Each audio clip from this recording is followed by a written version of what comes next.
Caitlin Clark just issued a $50 million ultimatum to the Wnba after sustaining a knee injury, and the basketball world is processing what happened as the single most commercially specific and the most institutionally direct confrontation between an individual player's commercial leverage and a league's governance authority that professional sports has ever produced, because a $50 million ultimatum is not a press conference statement or a social media communication or a carefully worded public advocacy message filtered through a representative's official statement. It is a specific and formal institutional demand backed by a specific and quantified commercial consequence that the WNBA's governance apparatus has to engage with on its specific terms rather than through the standard institutional management mechanisms the league has been applying to every previous accountability pressure this season. The knee injury that preceded the ultimatum is the trigger that the basketball world has been dreading all season. Given everything we have documented about the physical targeting situation,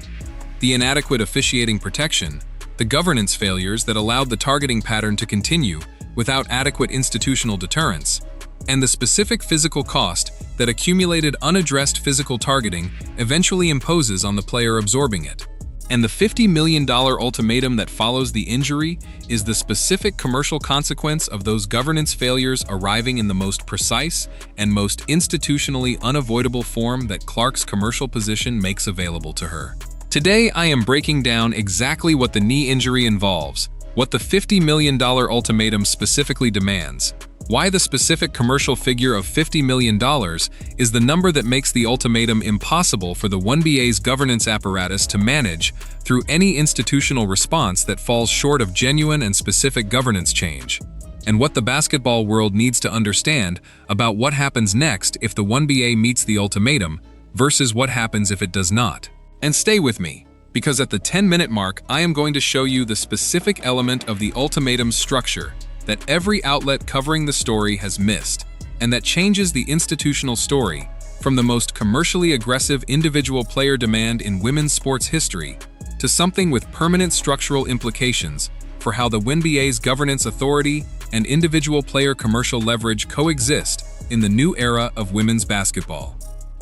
The knee injury that has triggered Clark's ultimatum arrives in a specific and deeply documented context that makes it impossible to evaluate as simply a basketball injury sustained in the normal course of athletic competition.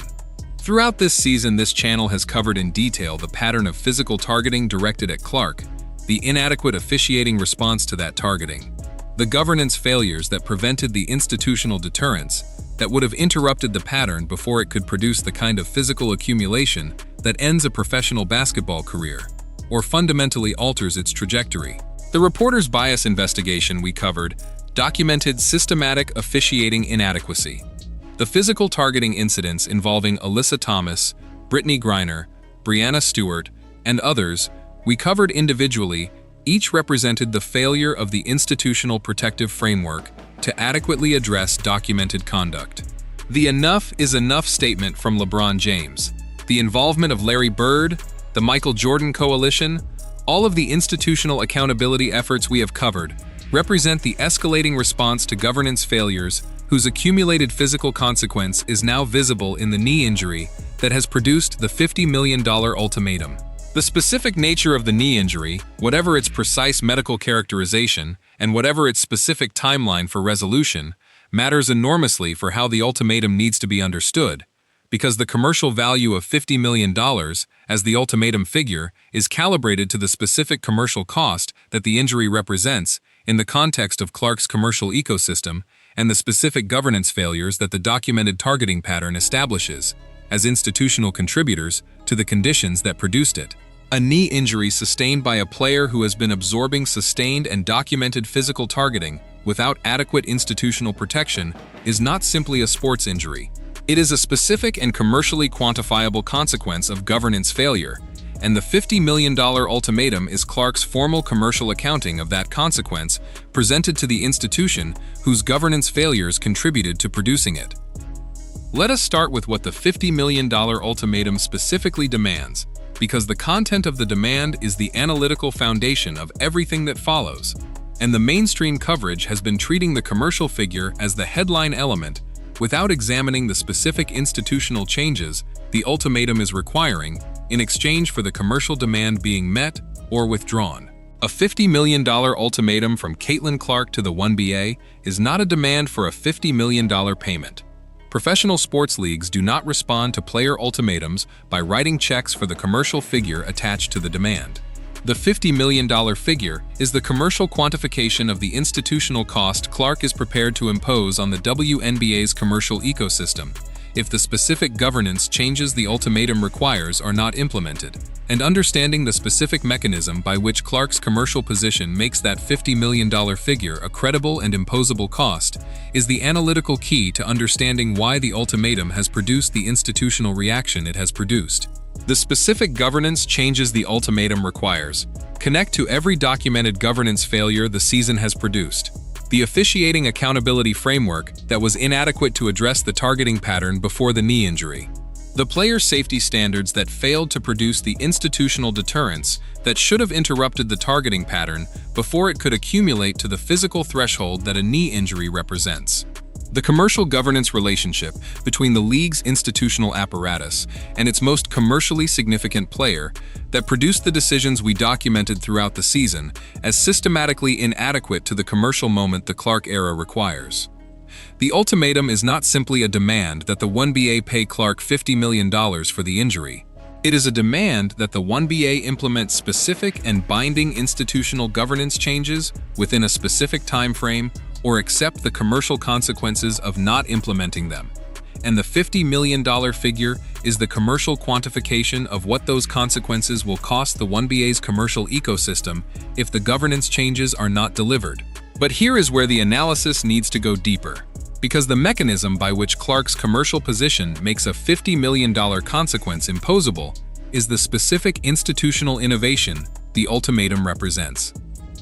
Now let us talk about how Clark's commercial position makes the $50 million ultimatum credible, because this is the analytically significant layer that explains why this specific demand has produced the institutional reaction it has produced, when comparable demands from players in less commercially significant positions would not have generated the same institutional response. Clark's commercial ecosystem, the $3 billion deal structures, the Jordan brand combined investment with Cunningham, the NBC relationship, the individual and joint commercial relationships whose commercial performance is the foundation of women's basketball's commercial development in the current era, creates a specific and quantifiable relationship between Clark's participation in the Wnba's commercial product and the commercial value of that product to the broadcast partners, sponsors, and commercial entities that sustain the league's institutional commercial relationships. The specific commercial performance differential between WNBA broadcasts and events that feature Clark's active participation at full health and competitive capacity,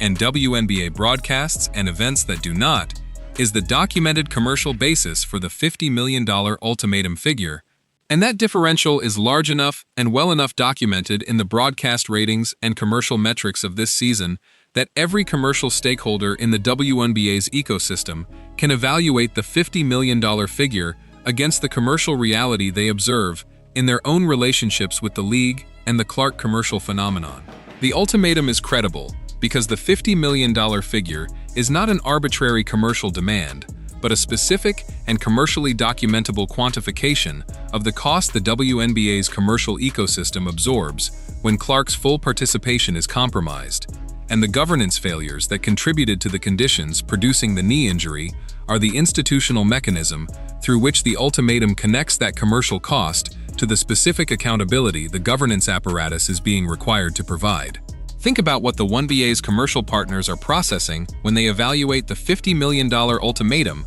against their own commercial experience of the Clark era.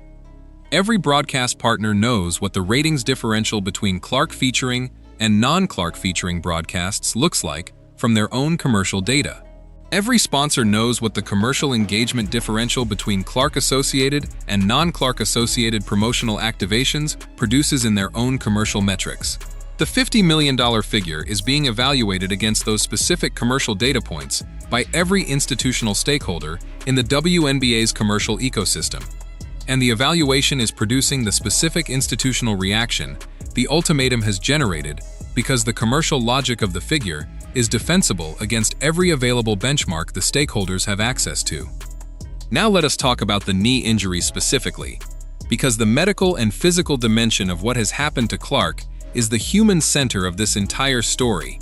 and it deserves direct and honest analytical attention rather than being subordinated to the commercial and institutional framing that the $50 million figure has made the primary public conversation. Clark has been absorbing sustained physical targeting in a documented and escalating pattern across this entire season and across the previous one.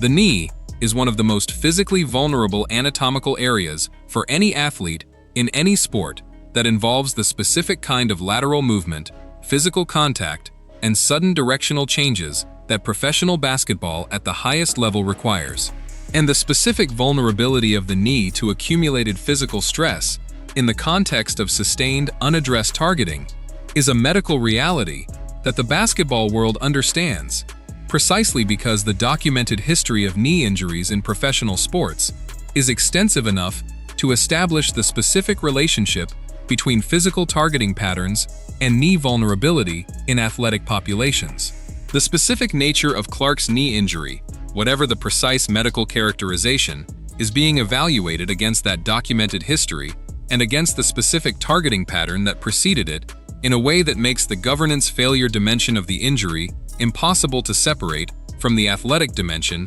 even for observers who are most committed to treating the injury as simply a sports injury rather than as a governance consequence. The $50 million ultimatum is the commercial expression of that inseparability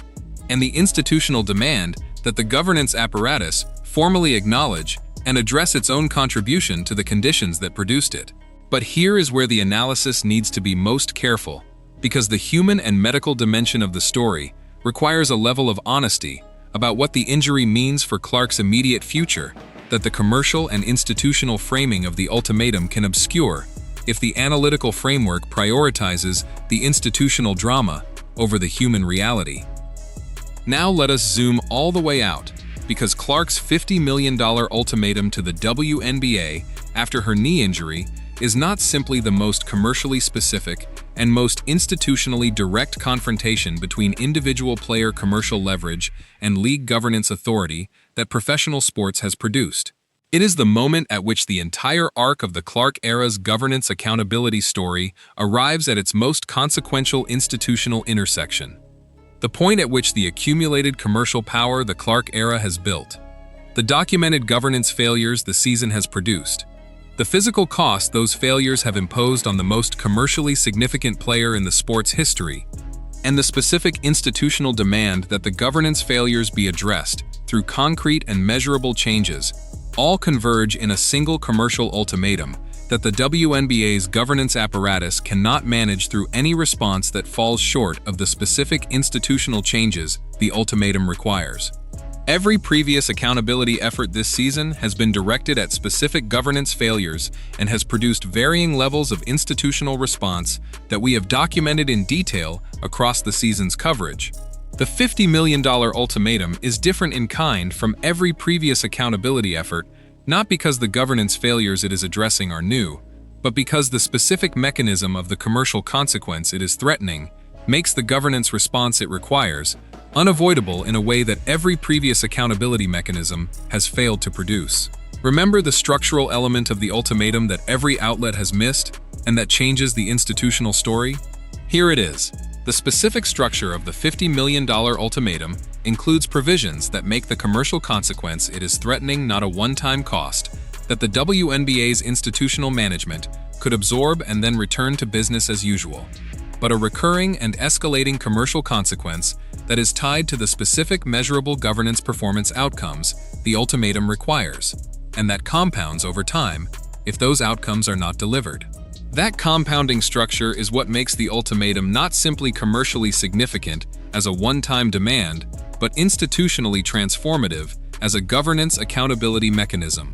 because it ties the commercial health of the WNBA's commercial ecosystem to the specific measurable performance of its governance apparatus in the specific areas the ultimatum addresses.